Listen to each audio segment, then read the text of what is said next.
महिदाधरेण नमामि पार्श्वं महिदाधरेण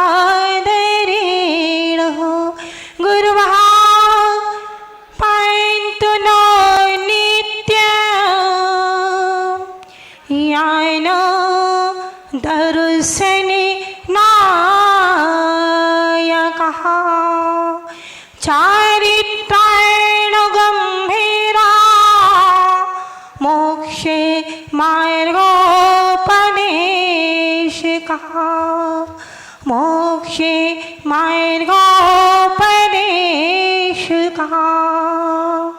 मोक्षे मार्गोपदेशकः।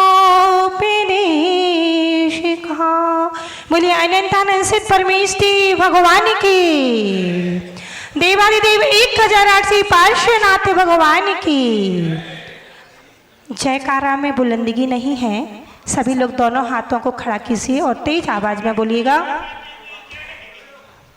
बोलिए परम पूज्य आचार्य भगवान श्री विराग सागर जी गुरुदेव की, परम पूज्य उच्चारणाचार्य 108 श्री विनम्र सागर जी गुरुदेव की, अहिंसामयी जैन धर्म की।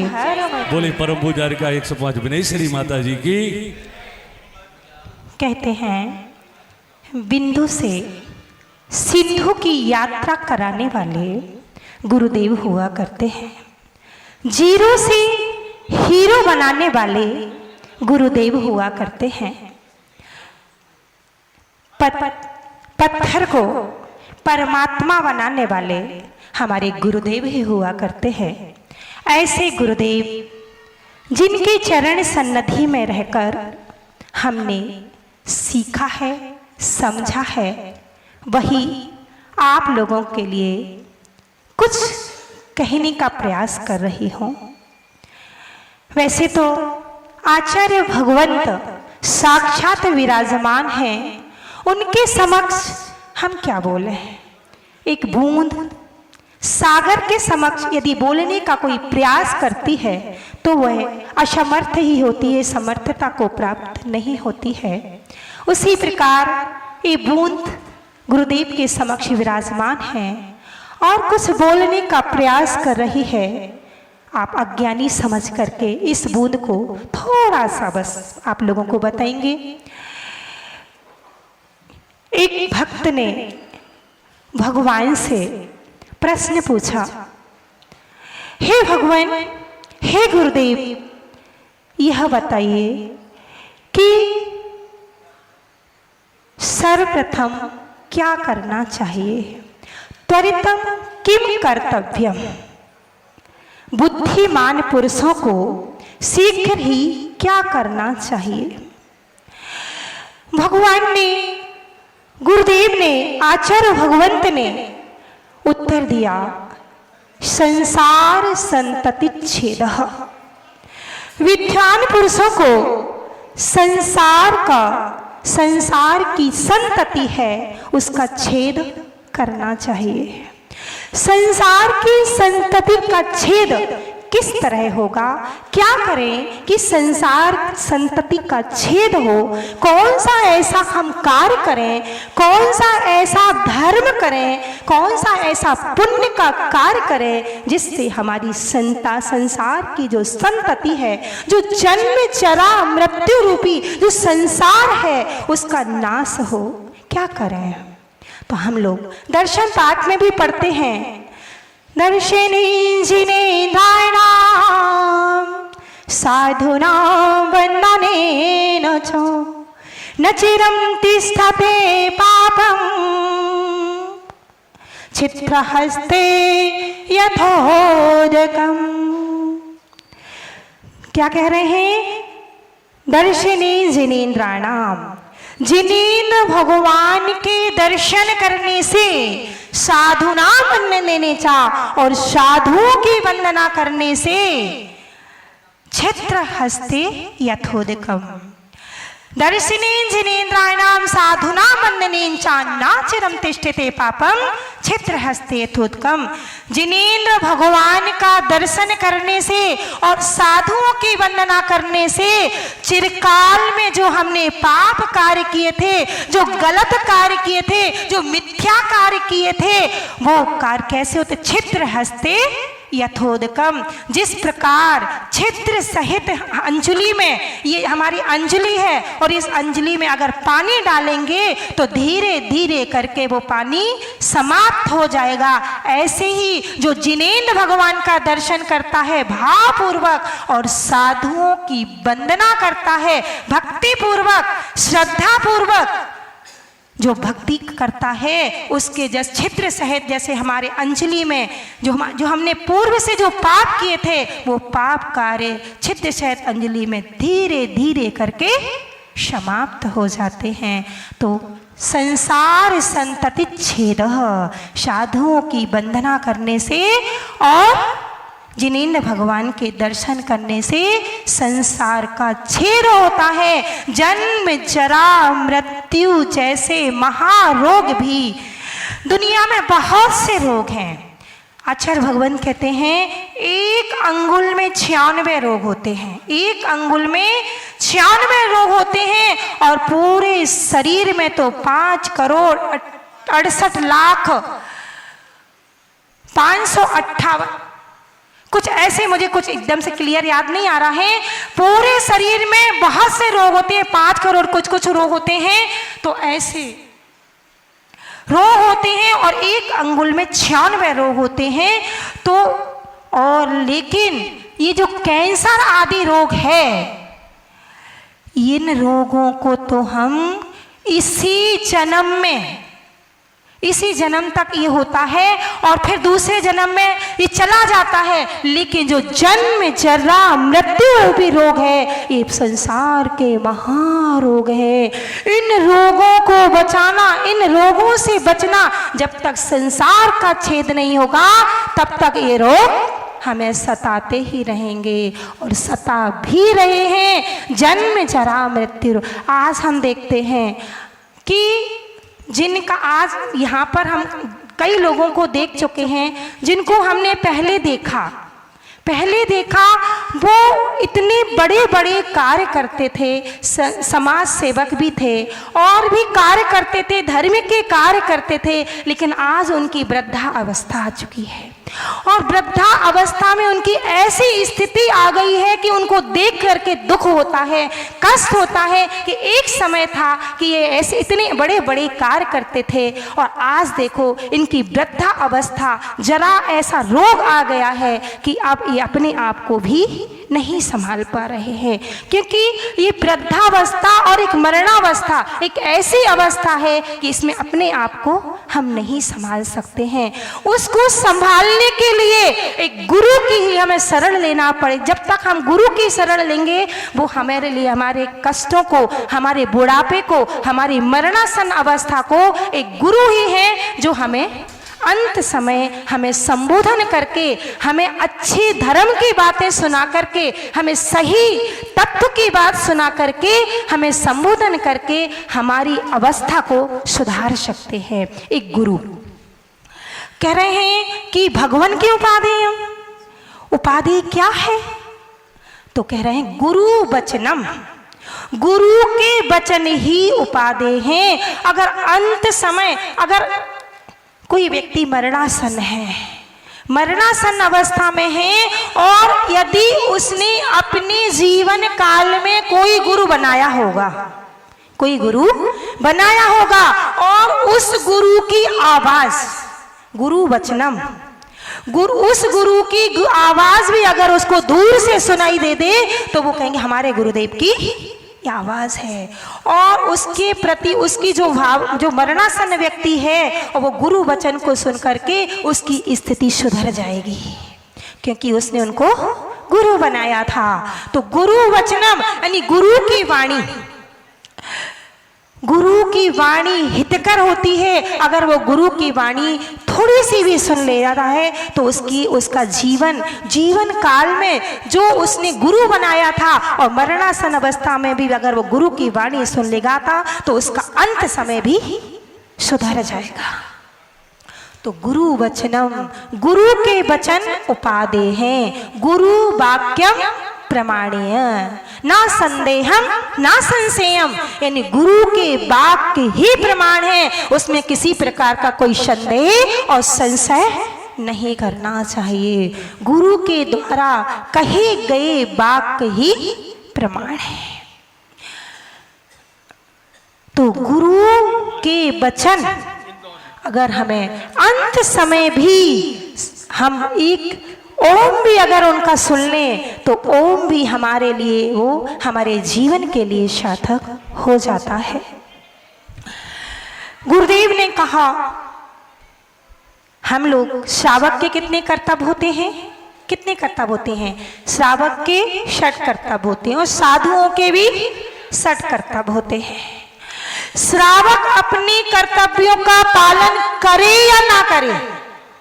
अरे श्रावकों तो अपने कर्तव्य के नाम भी नहीं पता। अगर हम अभी भी आप लोगों से पूछें तो कुछ महिलाएं तो बता देंगी, लेकिन अगर इन पुरुषों की तरफ अगर हम इनको पूछें तो ये नहीं बता पाएंगे कि हमारे कर्तव्य क्या होते हैं। लेकिन अगर आप साधुओं को देखेंगे तो साधु अपने 6 कर्तव्यों का पालन निरंतर करते हैं। सुबह 3 बजे से उठकर रात तक अपने 6 कर्तव्यों का पालन करते हैं और अगर थोड़ा सा भी अगर पालन नहीं हो पाए तो गुरुदेव को आकर के प्रायश्चित लेते हैं, क्षमा याचना करते हैं और उसका गुरुदेव जो प्रायश्चित देते हैं उसको पालन करते हैं। लेकिन श्रावक को पता ही नहीं है कि हमारे क्या कर्तव्य हैं। श्रावक को अपने पता नहीं है और साधुओं के ढूंढते फिरते हैं। साधु तो अपने कर्तव्यों में संलग्न है और कर भी रहा है और करता भी रहेगा। चौथे काल में जो साधु करता था आज भी वही क्रिया करता है। चौथे काल में साधु एक टाइम आहार करता था। आज भी साधु 2 टाइम तो नहीं करता, नहीं करता है, नहीं करता है, एक ही टाइम करता है ना। चतुर्थ काल में साधु केस लॉन्च करता था, आज कैंची से तो नहीं करवाता है, नहीं करवाता है। केस लॉन्च पंचम काल में भी साधु केस लॉन्च करता है। खड़े होकर के आज भी आहार लेते हैं, कितनी भी परेशानी आ जाए। पूज्य गुरुदेव 2 साल हो गए पूरे, गुरुदेव को साइटिका की प्रॉब्लम, कमर की प्रॉब्लम, 2 साल पूर्ण हो गए, लेकिन पूरे 2 साल में कोई भी ऐसा दिन नहीं आया होगा, भले महाराज लोगों ने उनको अपना हाथ दिया हो, पकड़ लिया हो, लेकिन कभी भी ऐसी नौबत नहीं कि गुरुदेव को बैठना पड़ा हो। अगर बैठ जाते तो आहार नहीं करते। तो आज भी वही चर्या का पालन होता है, जो चतुर्थ काल में होता था वो आज भी होता है। और एक खड़े होकर के आहार लेते हैं और एक टाइम ही आहार लेते हैं, पैदल विहार करते हैं। ऐसा तो नहीं गाड़ियों में बैठते हो। छुल्लक छुल्लिका की बात अलग है क्योंकि वो श्रावक हैं, लेकिन मुनि और आरिका कैसी भी अवस्था आ जाए लेकिन गाड़ी में नहीं बैठते हैं। लेकिन आज के श्रावक चतुर्थ काल के साधु और पंचम काल के साधु की तुलना अगर की जाए तो हमें अंतर नहीं दिखता है, लेकिन अगर श्रावकों की तुलना करें तो बहुत अंतर दिखता है, जमीन आसमान का अंतर दिखता है। चतुर्थ काल के श्रावक 2 टाइम आहार करते थे, आज के श्रावक हर पल जब देखो तब। कहते हैं जो 1 बार आहार करे वो योगी और जो 2 बार आहार करे वो भोगी और जो बार बार आहार कर भोजन करे वो रोगी। जो एक बार वो योगी, जो 2 बार करे वो भोगी, और जो बार बार भोजन करे वो योगी, वो रोगी। तो हमें अपनी स्वयं अपने को परखो कि हम कहाँ जा रहे हैं, कहीं हम गलत तो नहीं हैं, कहीं हम जो शास्त्रों में लिखा गया हमारे कर्तव्यों के बारे में, कहीं क्या हम उन कर्तव्यों को कर रहे हैं, उनमें से एक भी कर्तव्य का पालन क्या हम कर रहे हैं। 6 कर्तव्य की तो बात अलग है, एक कर्तव्य गुरुदेव सबसे पहला क्या है, देव पूजा। क्या हम सही तरह से कर रहे हैं, जैसे करना चाहिए, जैसे शास्त्र में विवेक पूर्वक क्रिया लिखी हुई है। श्रद्धा क्रिया, क्या क्या श्रावक का क्या है, शावक, श्रद्धावान, विवेकवान और क्रियावान। क्या हम इसी प्रकार से क्रिया कर रहे हैं, क्या ऐसे ही अपने कर्तव्यों का पालन कर रहे हैं। अपने आप को टटोलिए, देखिए, समझिए, और नहीं समझ में आए तो साधुओं से पूछिए, क्योंकि हमें जब तक हमें पता नहीं होगा तब तक हम क्या दूसरों को।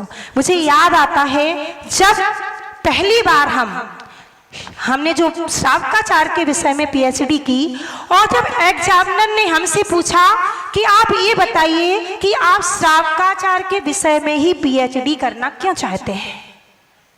आप बहुत सारे विषय हैं, आप अन्य विषयों के बारे में कर लीजिए, लेकिन उन्होंने हमसे पूछा कि आप इसी विषय पर क्यों करना चाहते हैं। और आपने कोई एक विषय नहीं लिया कि जैसे रत्नकरण श्रावकाचार अथवा उमा स्वामी श्रावका, आपने श्रावकाचार ही विषय क्यों लिया। तो हमने कहा कि मैं श्रावक हूं, क्योंकि वो समय दीदी थे और व्रती थे।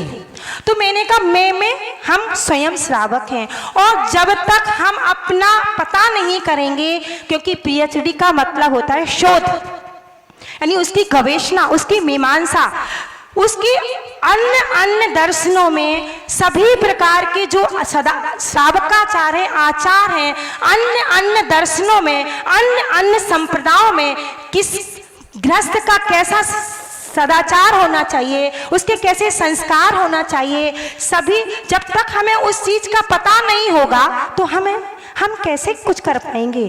तो हम इसीलिए हम इस श्रावकाचार पर पीएचडी करना चाहते हैं, क्योंकि हम अपनी नॉलेज करना चाहते हैं। जब हमें अपनी नॉलेज होगी तभी तो हम किसी को बता पाएंगे कि श्रावकाचार क्या चीज है। तो जब हमने इस प्रश्न का जब उत्तर दिया तो उन्होंने कहा, आप दूसरा प्रश्न उसने पूछना, आप पीएचडी करने के बाद क्या करोगे। आप सर्विस करोगे, क्योंकि पीएचडी के बाद तो पीएचडी वालों को 1 लाख रुपए की सर्विस लगती है। तो मैंने कहा मेरा केवल उद्देश्य है कि मुझे अपने समय का सदुपयोग करना है, क्योंकि गुरुदेव उस समय मुनि महाराज से दीक्षा देते नहीं थे। बहुत कोशिश की कि दीक्षा देने पर दी नहीं, बोले अभी नहीं। तो हमने कहा अपने समय का सदुपयोग करना है और पीएचडी करना है। तो उन्होंने पूछा कि आप क्या करोगे बाद में पीएचडी करने के बाद। तो हमने कहा हमारा लक्ष्य है कि अभी तो मुझे इसकी खोज करना है कि कैसा आचार विचार होना चाहिए, और जैसे ही मेरी पीएचडी हो जाएगी उसी दिन आप श्रीफल चढ़ा के दीक्षा ले लूंगी। तो उन्होंने कहा हमें अब आपसे कोई प्रश्न नहीं पूछना है। उसी समय उन्होंने साइन किया और आपका सिलेक्शन हो गया। क्योंकि जब सर्विस ही नहीं करना, हमें पैसे ही नहीं कमाना, तो अब क्या करना प्रश्न पूछने से। और बात भी बिल्कुल ऐसी ही हुई, गुरुदेव का आशीर्वाद रहा।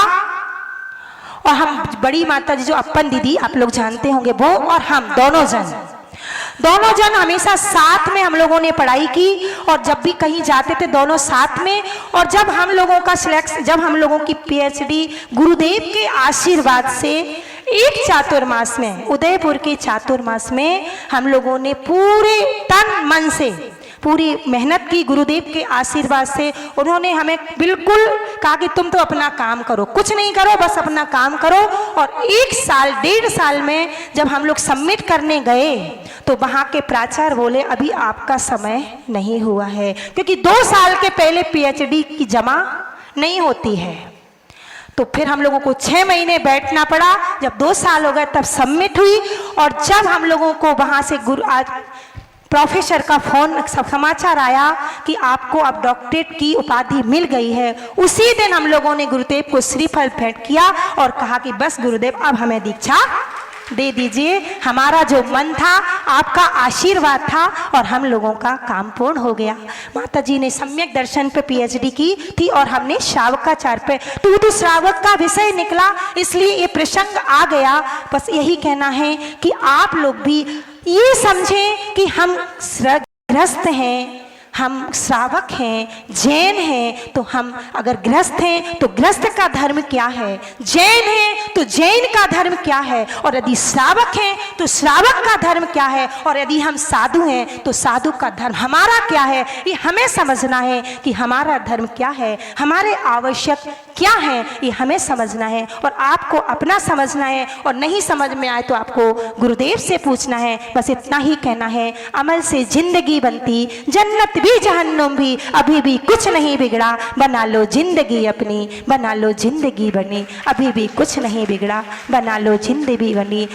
अभी भी कुछ नहीं, गुरुदेव अभी आए हैं, अभी तो बहुत समय है, पूरे 4:30 आए हैं। और भक्तामर शिविर का जिस दिन प्रारंभ होगा, मुझे पता है इस अटा मंदिर में स्थान नहीं मिलेगा, क्योंकि जब ऐलक अवस्था में नहीं मिला था तो अब क्या मिलेगा। अब तो तीसरे परमेश्वरी के रूप में विराजमान है।